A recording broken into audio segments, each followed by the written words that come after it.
I went yesterday to a wedding of one of my neighbors, and actually I thought to myself, is it a negotiation? Because now everything that I'm doing, I'm thinking to myself, is it a negotiation? So yes, it's actually, that's why I want to ask, because you're actually negotiating how much to write on the check, when is the right time to leave, how much time is, you need to stay. And it's not like negotiating with someone, it's like with the event, the energy is something that is expected, or something that, it's expected of you to stay that long. And the one that invited you, we might notice if you are here or not here, and how much. So it's kind of, it's kind of negotiation, but there is not the counterpart is not talking, but he is expecting something. So could you elaborate it? Maybe I'm getting it totally wrong, but no, it's a good question. So, time the words I want or I need are in your mind, or the person across from you, or your counterpart, or the person you're dealing with, that means you're in a negotiation. So if you think about the situation, you're at someone's wedding and they have a certain expectation of you, that's them wanting something.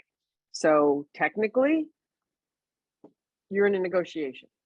So you're right. You need to kind of think about your behavior, what their expectations are, and go from there. Because anytime you want or need anything, or someone else that you're dealing with wants or needs anything, you are technically in a negotiation. Remember, you don't get in life what's fair, you get what you negotiate. If you want to become a better negotiator, click the link in the description below. So how does that change your thoughts around the whole process?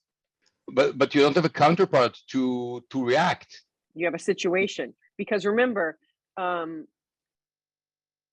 your counterpart is not your adversary, it's the situation. The situation in this case is you're at a wedding, and is it good or bad etiquette to leave? Is it, that's what you're thinking about. So in every situation, you try not to make your counterpart the adversary. You make the situation the issue.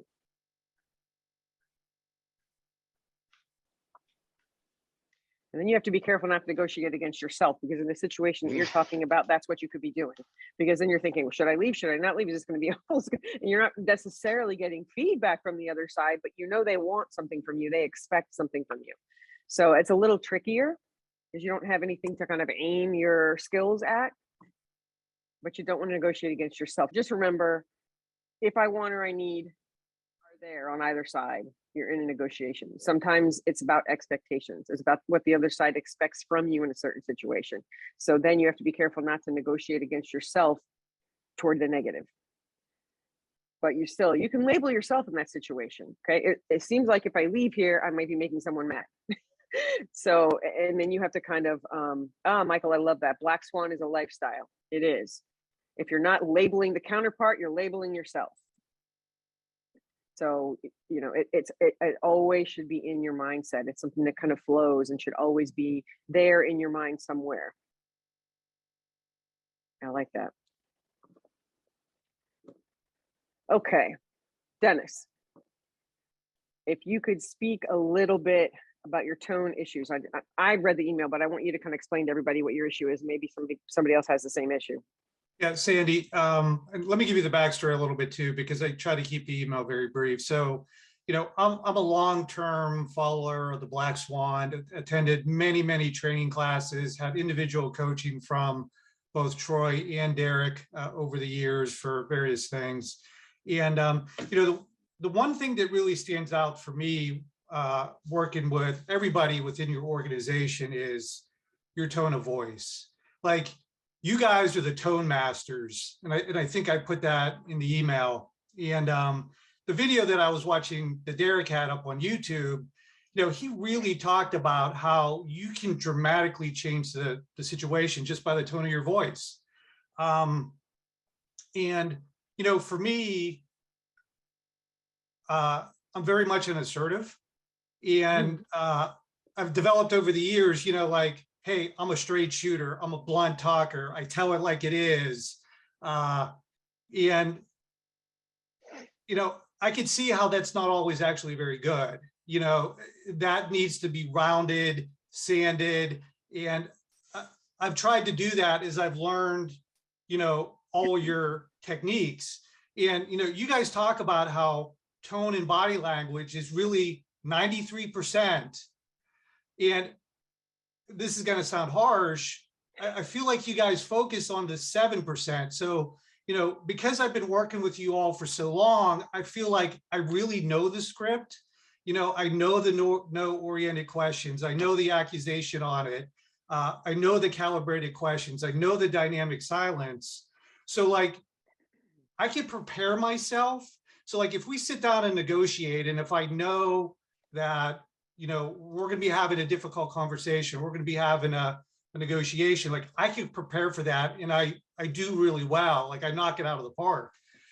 Where I still feel like I'm struggling and where I want to get to that Jedi level, like where you guys are at, is that very dynamic situation where like you're in an uncomfortable conversation, like you're blindsided. Like the other email that I sent you with the homework is like, I walked into a meeting, I didn't even know what it was about. And like one of the other project managers, he kind of like just started screaming at me because I was asking him questions. And, how do I detach? How do I not respond? How do I have better tone in that moment when I don't have time to prepare? Because my default nature is, oh, you're calling bullshit on me? Okay, it's on, and I don't want to do that because it's not effective. And hopefully I'm smart enough after all these years to realize it. So where I was kind of going with this is, what are specific things that I can work on to prepare myself? Because I literally sit down and write out questions. Like Chris had the top 10 list of accusations audit. And like every morning I'll sit there with a piece of paper and read it with an upward and downward reflective voice. But I still feel like when it comes to the moment, I default to my nature, which is minimal number of words, a lot of silence, a lot of staring, like, what the hell are you talking about? So like, I'm trying to sand myself, make myself better, round myself, and really become a tone Jedi like you all. So that's the backstory. So I have so many thoughts going through my head right now with what you said. The first thing I want to address is we're not focused on content. Your content is your content. We don't even have to know what your content is. What we're talking to you about here is the delivery and the syntax. We're telling you how to structure things within your content to get the message across in the right way. So while we're providing you tools, that's not necessarily the content of what you're dealing with. So we're helping you structure things with the way you deliver them and your syntax while you're delivering them. So maybe that will actually help you kind of streamline a little bit. And I also want to say I'm assertive. So I get what you're saying, okay? I think it's harder for an assertive person to control their tone than it is for anyone else. Troy naturally is like smooth, he's an accommodator. He's like smooth. And Barbara is naturally, she's an analyst. So she's naturally like very, very kind of straightforward, but modulated. I'm not, I'm all over the place because I'm an assertive. And I get overly excited. I start talking really fast. And people have pointed this out to me for years. Sometimes it's good because I can get people excited about things very easily, but sometimes it's stressful because certain people, especially analysts, don't like that excitement so much. So this is going to be a mindset shift for you.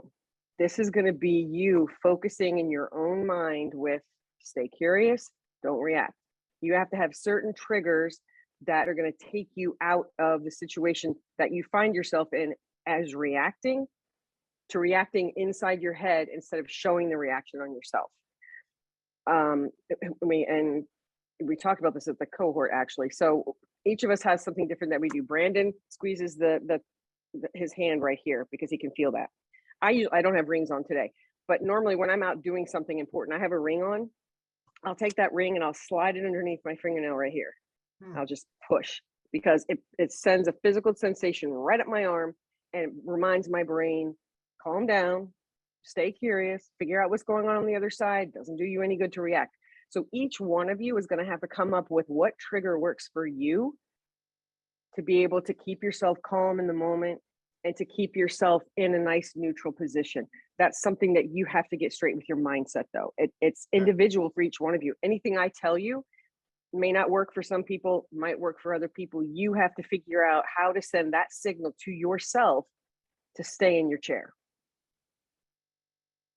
Okay. And as far as the tone, actual tone of your voice goes, think about the situation that you're in. For me, coming down into the analyst voice is difficult because I'm hyper. I'm like very excitable. I like being the accommodator. I like being friendly. So to come down to the analyst position is hard and it's exhausting for me. And I know that about myself. So I know when I'm going into a situation where I need to keep a calm, cool head, I have to do some work on my mindset before I go in. It's important or I don't make it. So when we sat down at a crisis hostage barricade situation and I was put on the phone, I had to, focus in. And somebody asked that question. Didn't we just talk about this? We talked about at the end of the class about mindset, or was that another class? I'm getting confused. We did, Troy? Yeah. So, and how do you prepare in the 5-10 minutes before you actually have to jump on the phone? For me, it was about one, finding a bathroom, because you don't know if you're going to be on the phone for 6 minutes or 6 hours. So that's important. So I need to make sure my physical needs are met, because if something happens and I'm in the middle of something and I'm really thirsty or I have to go to the bathroom, forget it, or I'm gone. So that was important to me. Another thing is make sure I had a place where I could be by myself, just like Troy said, by myself, to focus in, to get my mindset straight on, okay, this is the situation you're looking at. You don't have any information, but you know that this person is in here and this is what precipitated it. So you need to get down into, you need to focus down in.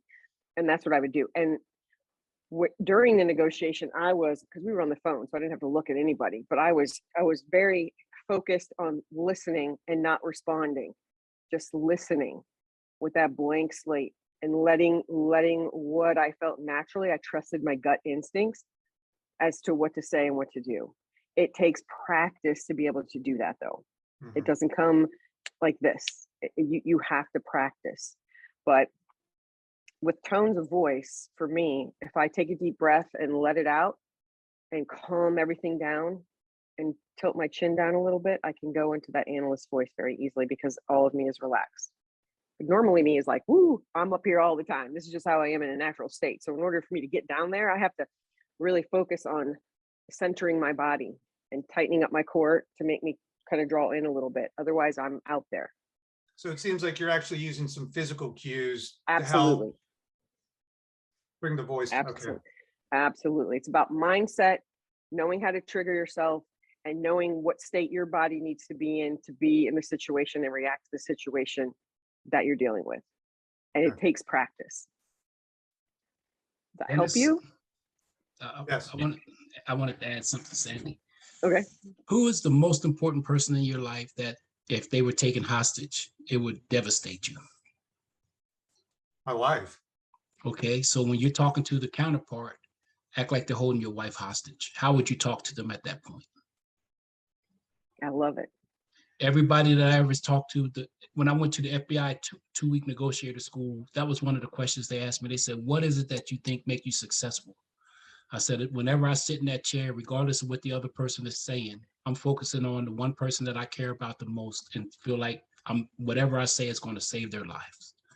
And so when they say the things that I hate, that make me angry, that make me say, I wish if I wasn't in this chair, if I saw you face to face, I'd rip your head off. I didn't do that because I felt like if I said or did that, it would affect the individual that I cared the most about. So that's going to calm you down in the moment. Because if you think about that person, you're going to talk and it's going to help your tone. You're going to be more humble. And it's going to blow their mind that, man, they're trying to piss you off and they're not getting anywhere. Mm-hmm. And that's when the skills come into play, where now you're going to let them vent. They're going to get to say what they have to say. You're going to work through the process until you realize that now it's your turn to talk. Because why are they attacking you when you walk in the room? Sure, they have some reason. Yeah, either they're under pressure, they feel like you haven't been listening, or they're manipulative. Right. So you let it get under your skin, they won. That's a really interesting mind shift. That's amazing, great. Troy. That's that is probably a way I've never thought about it, but that is amazing, especially if you're an assertive person, because it helps you focus on something else on the other side that is more important to you than probably what you're dealing with. And so you're not as apt to be blunt or harsh when one of your loved ones is depending on you to get this right. Right. So that is an amazing way to awesome. think about it. That's Yeah. awesome. Nice, Thank Troy. you. That's all I got for the rest of the month. He's hit his quota. He's done. He's like, yep. Well, you had a home run, buddy. Thank you. Okay.